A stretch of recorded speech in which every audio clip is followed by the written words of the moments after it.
नमस्कार दोस्तों, मैं प्रिंस सैनी आपका स्वागत करता हूं हमारे चैनल लर्न एंड ग्रो में। आज हम बात करेंगे average power in RLC circuit, इसके अंदर बात करेंगे।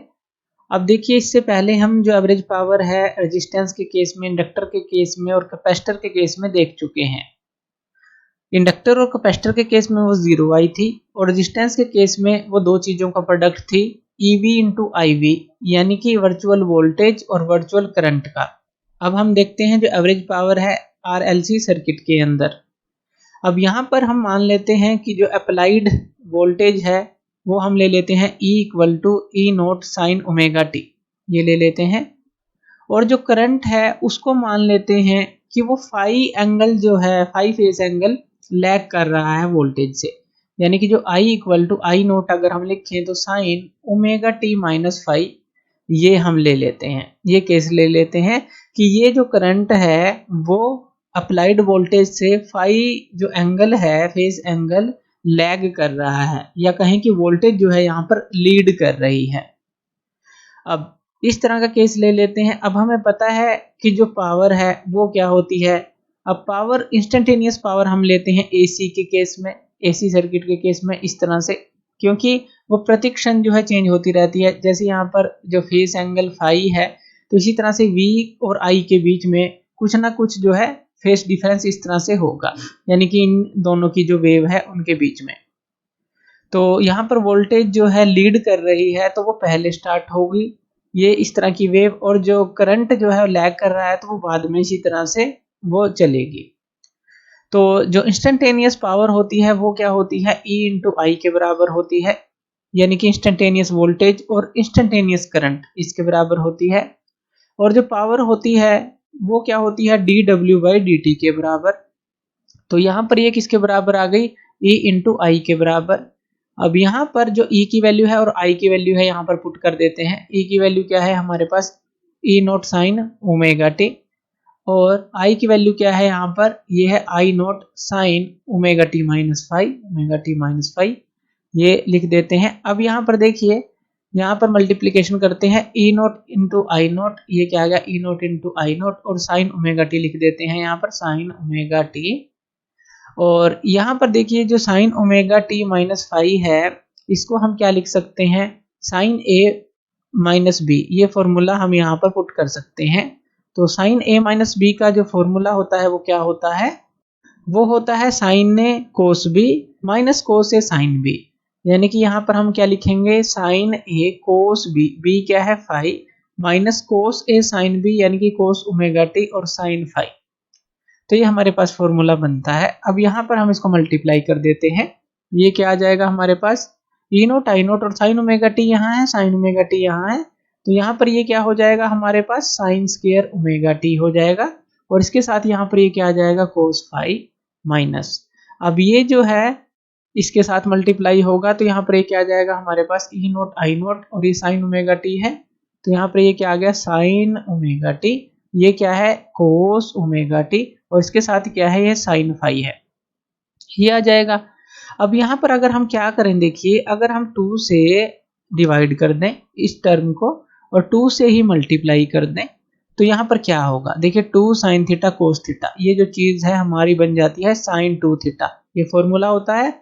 तो यहाँ पर ये क्या आ जाएगा, ये रिलेशन तो हमारे पास इसी तरह से रहेगी, साइन स्क्वायर ओमेगा टी कोस फाइव, इसको तो ऐसे ही लिख लेते हैं माइनस। अब यहाँ पर ये क्या आ जाएगा, ई नोट आई नोट डिवाइड में 2, इसकी जगह क्या आ जाएगा, 2 साइन थीटा कोस थीटा की जगह यहाँ साइन 2 थीटा आ जाएगा, यानी कि साइन 2 ओमेगा टी आ जाएगा, और इसके साथ क्या आ जाएगा यहाँ पर, साइन फाइव आ जाएगा। इतना क्लियर है, ये हमने 2 मल्टीप्लाई किया, 2 डिवाइड किया, ताकि ये फॉर्मूला बन जाए साइन 2 थीटा का। तो ये फॉर्मूला हमारे पास आ गया। अब ये आ गया हमारे पास D W by D T, यही आया। अब यहाँ से अगर हम ये जो small amount of work done है इसको निकालें, अगर हम एज्यूम करें कि किसी भी इंस्टेंट टी पर कि जो पावर है वो स्मॉल टाइम dt के लिए कांस्टेंट रहती है, तो ये जो small amount of work done आएगा तो वो कितना आएगा, dt इस तरफ मल्टीप्लाई हो जाएगा। तो यहाँ पर हम कर लेते हैं इसको, यहीं पर इसको हम मल्टीप्लाई करके दिखा देते हैं, यानी कि यहाँ से dt को हटा देंगे, ये जो dt है यहाँ से हटा देंगे, और ये कहाँ पर आ जाएगा, इसके साथ यहाँ पर मल्टीप्लाई हो जाएगा, तो dt इस तरफ आ गई। तो अब हमें क्या करना है, पूरी कंप्लीट साइकिल के लिए यानी कि 0 से t के लिए हमें पावर निकालनी है, 0 से t समय के लिए। तो वो हमें क्या करना पड़ेगा, इंटीग्रेशन करना पड़ेगा दोनों तरफ। तो यहाँ पर भी इंटीग्रेशन करना पड़ेगा और यहाँ पर भी इंटीग्रेशन करना पड़ेगा 0 से t के लिए।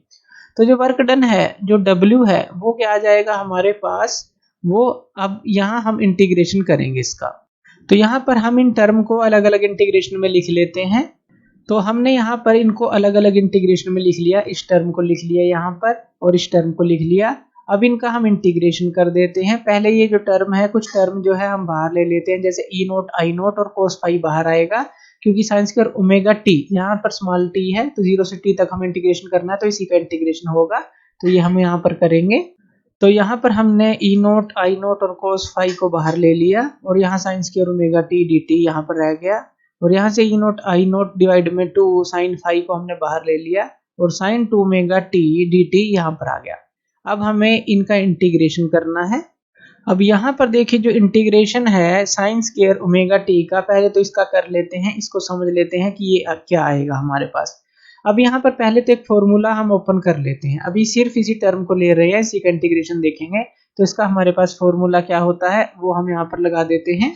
वो होता है 1 minus cos 2 omega T divide में 2, ये फॉर्मूला होता है। यानी कि साइन स्क्वायर थीटा का हमने यहाँ पर फॉर्मूला ओपन कर लिया और उसके साथ क्या है डी टी। अब सिर्फ इसी को सॉल्व कर रहे हैं, इसको बाद में करेंगे, सिर्फ इस इंटीग्रेशन को।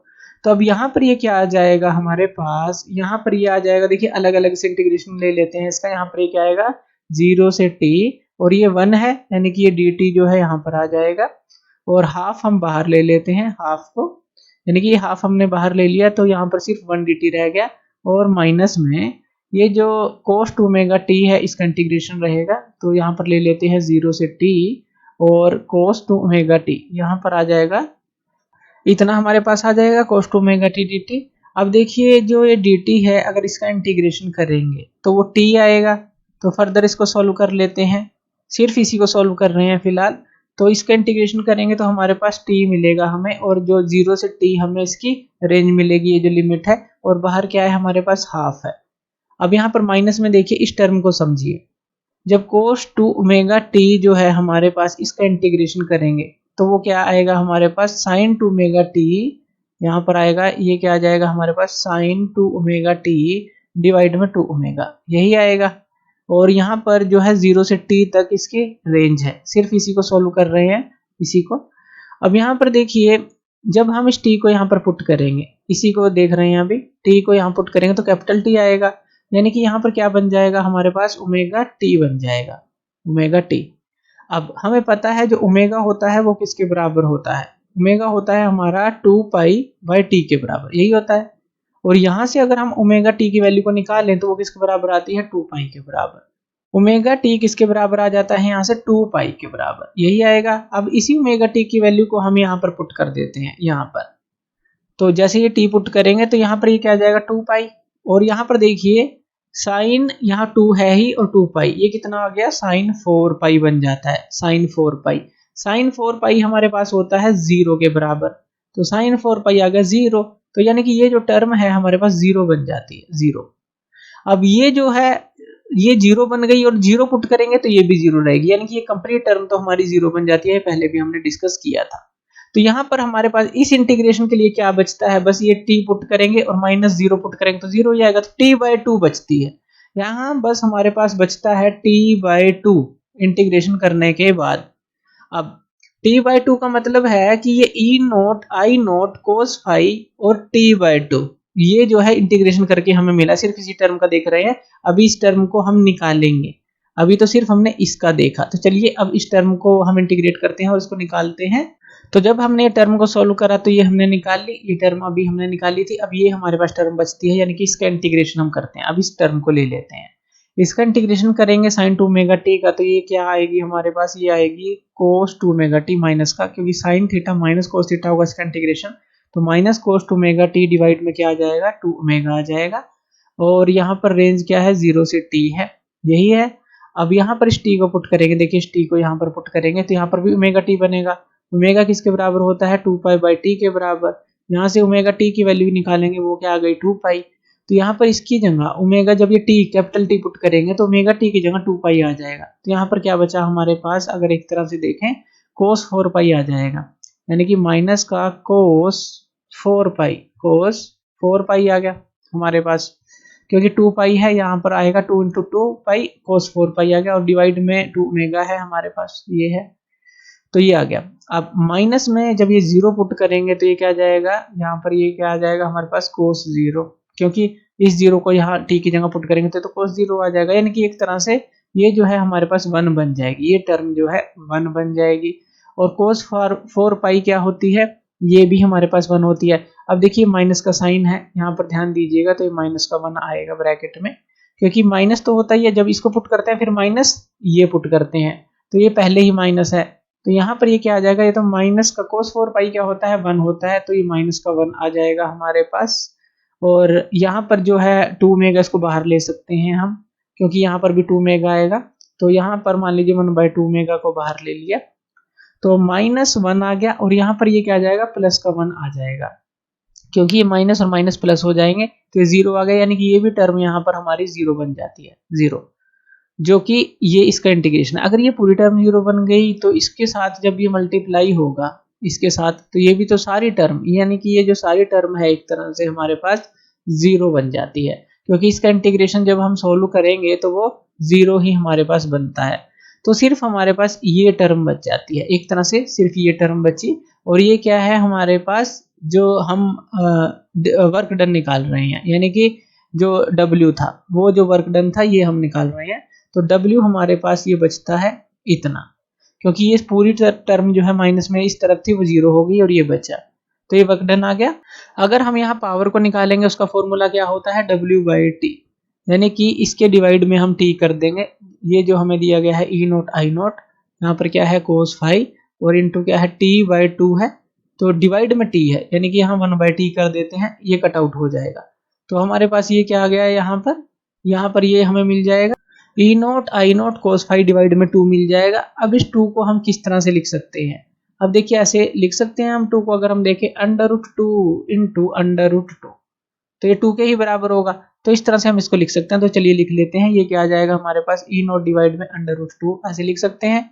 इसी तरह से I0 डिवाइड में √2 लिख सकते हैं यहाँ पर, और यहाँ पर ये क्या आ जाएगा cos phi आ जाएगा। यही है कि हमने 2 को इसके नीचे √2 करके लिख दिया, इसके नीचे √2 करके लिख दिया। क्यों लिखा, क्योंकि ये जो है हमारा वर्चुअल वोल्टेज होती है EV, और ये जो है हमारे पास वर्चुअल करंट होता है IV, तो ये दो चीजों का प्रोडक्ट हमें मिल जाता है, वो क्या है EV into IV cos phi, तो ये जो है हमें मिल जाती है जो एवरेज पावर एसोसिएटेड विद जो RLC सर्किट है, तो इतनी पावर हमें मिल जाती है।